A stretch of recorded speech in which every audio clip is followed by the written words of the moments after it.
Welcome to Viral News and Entertainment. Yeah, you are smart. Sebetulnya ini kebawa nasib sebetulnya. Di awal saya bawakan lagu Undangan Palsu dan alhamdulillah saya katakan lagu itu laku. Nah lalu kenapa temannya kembang? Kenapa selalu melo gitu? Karena saya nggak berani ambil langkah yang lain ketika saya sedang jalan lagu atau saya bernasib di jalur itu. Saya nggak berani ambil langkah real yang lain gitu. Wah, saya harus ngerok nih besok. Wah, harusnya kayak keroncong. Wah, harusnya misalkan campur sari. Nggak mungkin saya. Udahlah, laku nggak laku di situ dulu dah. Sampai mana sih gitu. Viral News and Entertainment. Inilah yang ingin kami cari tahu tentang sosok Bang Caca Handika yang mampu menciptakan brand. Bahkan di publik menyatakan bahwa warna vokal abang mirip Mansur S.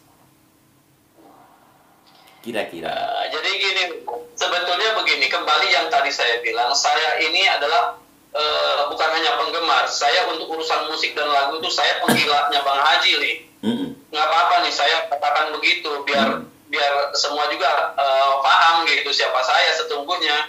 Nah, dulu di tahun 75, kalau 76, 77 lah, saya udah menggemari Bang Haji. Dan nyanyi itu semua, belajar cengkoknya itu dari Bang Haji sama Umi Elvi. Itu saya untuk ceweknya juga saya pelajari itu.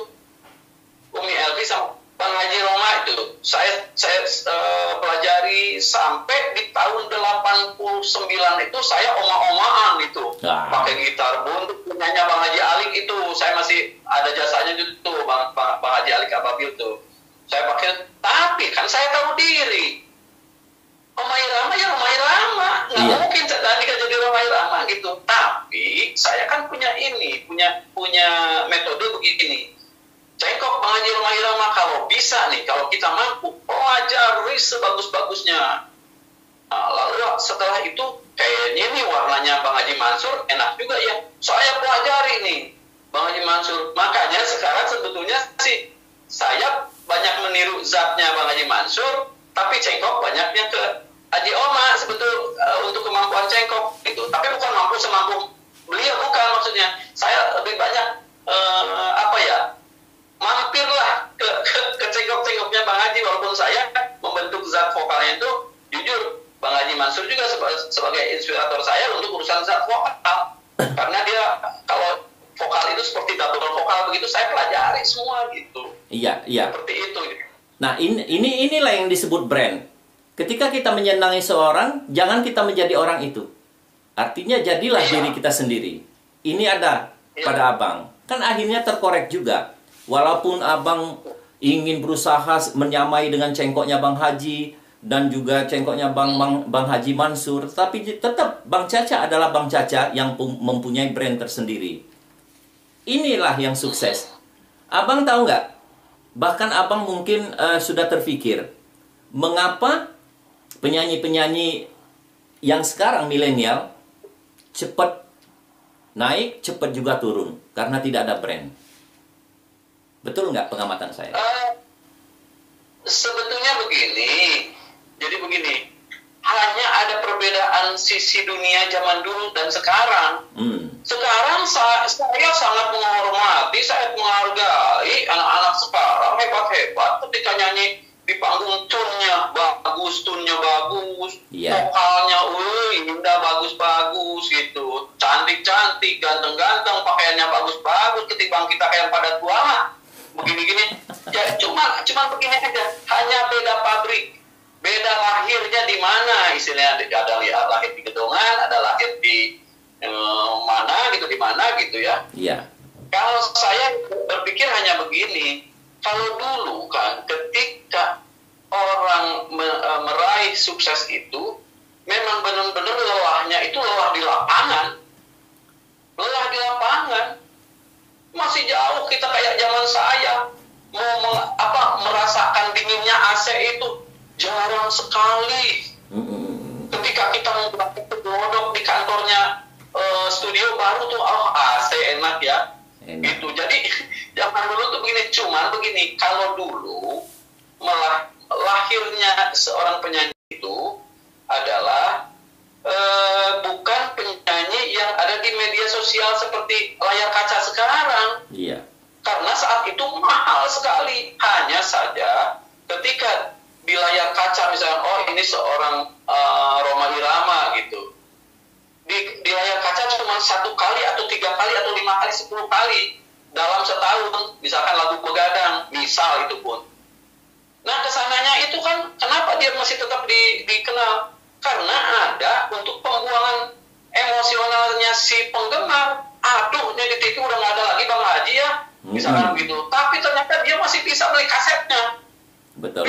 Sekenyang-kenyang, dia mau nyetel kaset zaman saya lagi. Zaman saya dengar tetangga, itu tip mobil yang masih kayak parut begitu. Iya. Itu pakai aki 14 volt itu.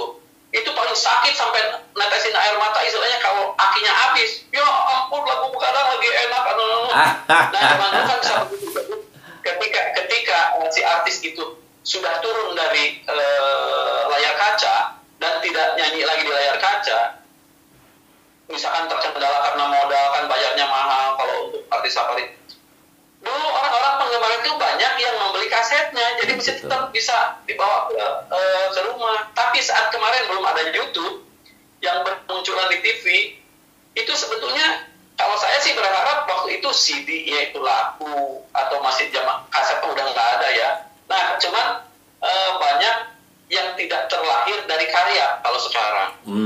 Makanya banyak yang beruntung lahir dari karya seperti Lesti, punya Kejora, punya apa yang karya Bang Endo Saki itu, kayak apa ya itu mereka ngetop itu ada ininya apa, ada jenjang hari-harinya. Oh udah nggak ada di TV nih, udah nggak dipakai sama TV nih, masih ada ininya apa YouTube-nya, masih ada karyanya, mereka masih nempel gitu. Kalau zaman dulu mungkin karya itu bisa sampai ke kaset dan dibawa ke rumah. Kalau sekarang kan penampilannya hanya terlihat di layar kaca. Saat kemarin-kemarin, ya sekarang sudah ada di YouTube lah.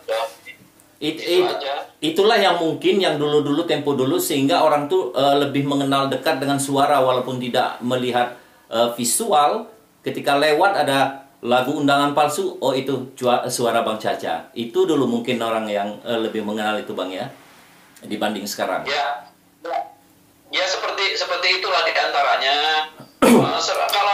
Kalau gini, kalau ini kan saya tidak bicara baik buruk antara dulu dan sekarang, tidak. Bahkan sekarang itu para anak juara itu berarti kan fakta. Iya.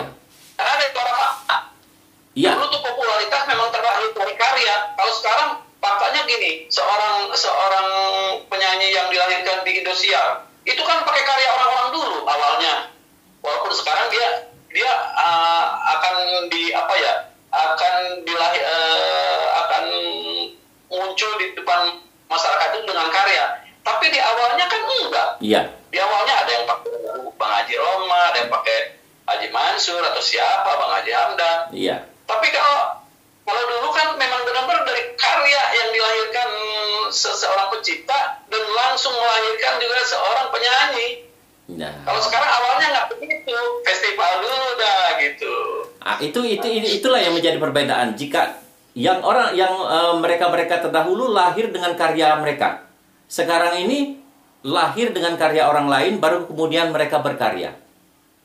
Nah, inilah yang membedakan. Artinya memang abadinya memang dari karya dulu, merasakan jerih payah menawarkan dulu karya kita, diterima pasar apa enggak, diterima produser apa enggak, itu dulu semacam.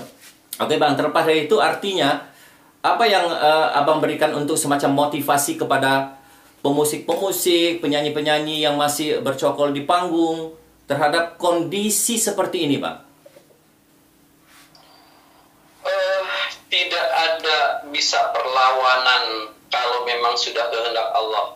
Satu, tapi ada kata-kata yang bijak itu tidak akan berubah nasib manusia kalau tidak manusianya itu sendiri yang bisa merubahnya.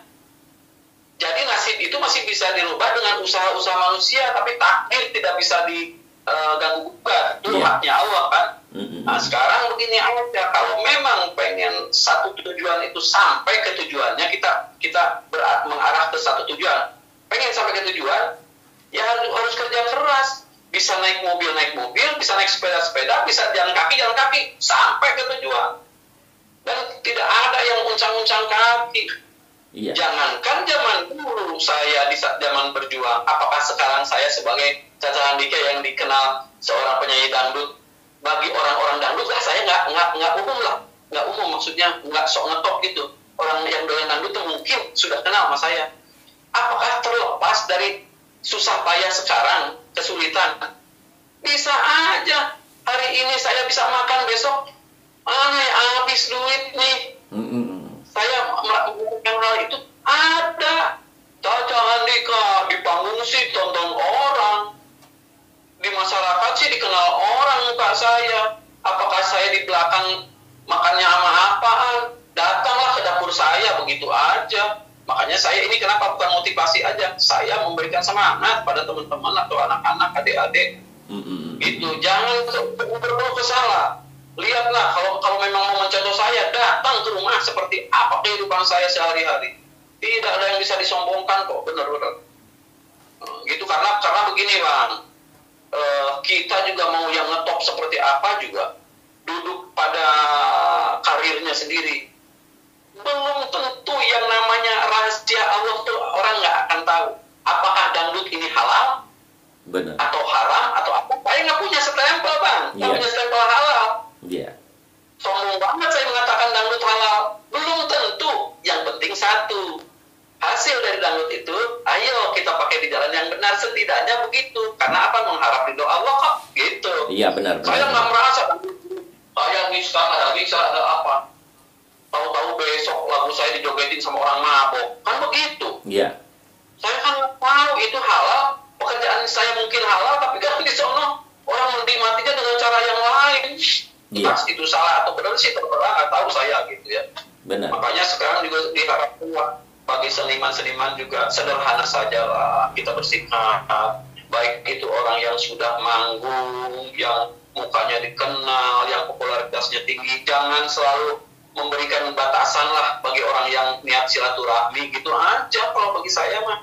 Betul. Intinya jadi motivasi itu bagi orang juga yang merasa menjadi masyarakat penggemar musik, jangan memandang bahwa seorang, misalnya saya nggak mau nyontohin orang lain, seorang saya aja yang dipandang atau misalkan wajahnya dikenal, apakah Anda tahu dunia saya seperti apa? Kan begitu, harusnya positive thinking tuh gini, oh iya ya, seorang Caca Handika, jangan ini waktunya makan bersama-sama orang lain di restoran ya, ayo ke bawah nasi, kadang-kadang dibayarin orang. Iya. Apakah di rumah saya ini pesta pora, saya masih ingat saudara maupun begini, masih ingat saudara, masih ingat kampung di sekelilingnya.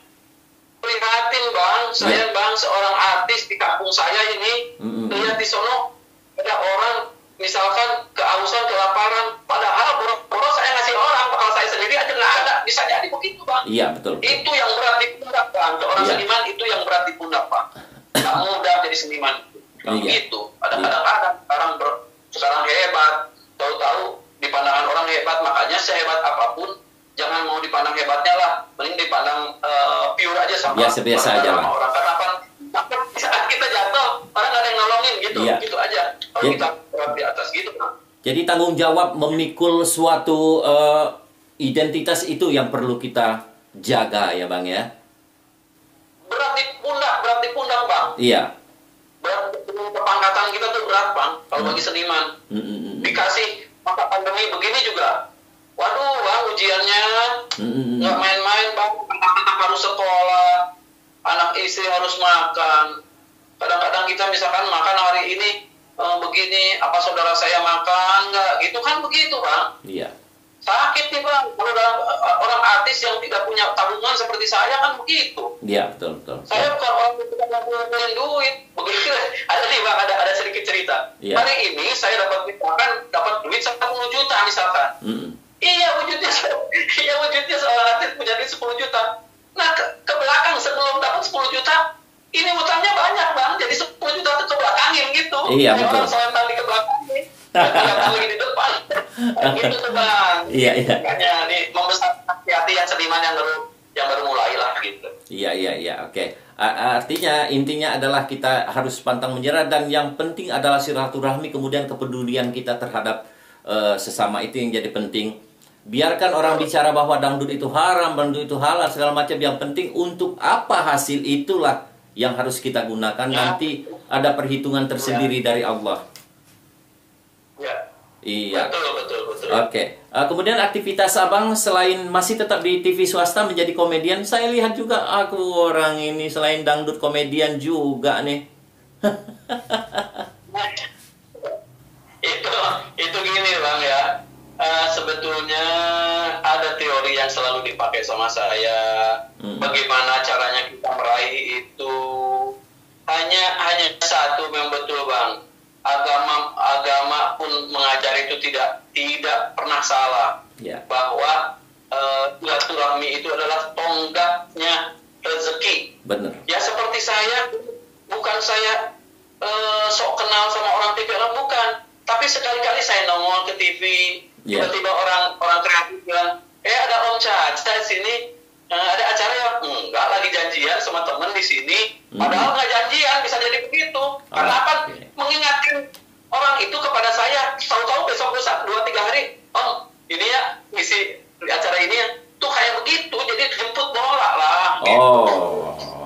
Bukan saya sok kenal atau apa, enggak. Apa sok bisa saya ngelawak tuh, enggak. Pekerjaan ngelawak itu adalah profesi yang paling sulit. Saya jangan dikatakan pelawak, saya pedangdut aja lah gitu. Cuman suka bercanda sama teman-teman supaya manfaat bercanda itu jadi duit gitu. Iya.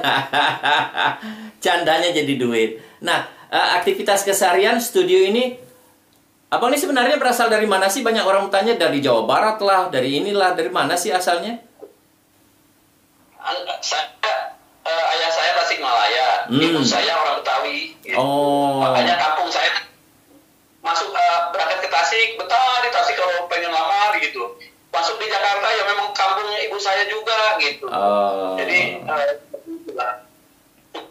Jadi tetap aja peralatan sound system segala macam ada di gudang, dan juga studio ini baru dibangun. Kapan bangun studio ini Bang? Udah lama? Kan saya selama rumah tangga dengan istri yang sekarang, kalau yang dulu kan gagal saya. Dengan istri yang sekarang baru 6 tahun saya punya rumah di sini, sedikit demi sedikit dari hasil ini dari hasil bercandaan, bukan dari hasil dangdut sebagian gitu kan, sebagian besar. Ketika saya bubar rumah tangga dengan yang sana, kebetulan karir juga turun dulu. Tapi saya dapat dinasibkan jadi seorang ya bukan komedi ya, dia terlalu jauh lah. Saya ikut di acara itulah waktu itu, di acara salah satu dapat kontrak 6 bulan, yang satu dapat 3 bulan, yang satu dapat sebulan. Jadilah rumah ini gitu. Ditambah itu ada salah satu partai minta saya menghibur masyarakat Jawa Tengah gitu. Itu juga masuk ke sini, kalau itu dari nyanyi gitu. Bercampur ya Bang, bukan dari nyanyi dangdut aja. Kegiatan TV dari semua penjuru. Masuk dari semua penjuru. Seperti doa yang kita harapkan. Ya Allah, turunkanlah rezeki dari semua penjuru, datangkan kepadaku. Ini sudah datang. Dari atas sudah turun, dari bawah udah nimbul, kiri kanan udah datang. Itu doa kita. Oke. Sekarang di Bogor nih, di Cibinong. Di mana? Di Jakarta. Cibinong. Oke Bang. Kemudian pesan yang terakhir deh untuk penyemangat kami. Apa sih yang akan Abang sampaikan kepada musisi khususnya? Begini, ada tetap sampai sekarang masih jadi unek-unek saya. Saya sih nggak peduli mau siapa yang dengar, mau senior, mau siapa. Pokoknya ini mudah-mudahan saya salah atau mudah-mudahan saya benar juga nggak tahu saya. Dan jelas gini, untuk para pemula sekarang, tolonglah kalau bisa kita ini sudah diberikan kesempurnaan untuk berpikir, untuk bekerja, khususnya yang orang seni, bikinlah, khususnya pencipta lagu lah. Saya mau ditujukan untuk semua lah.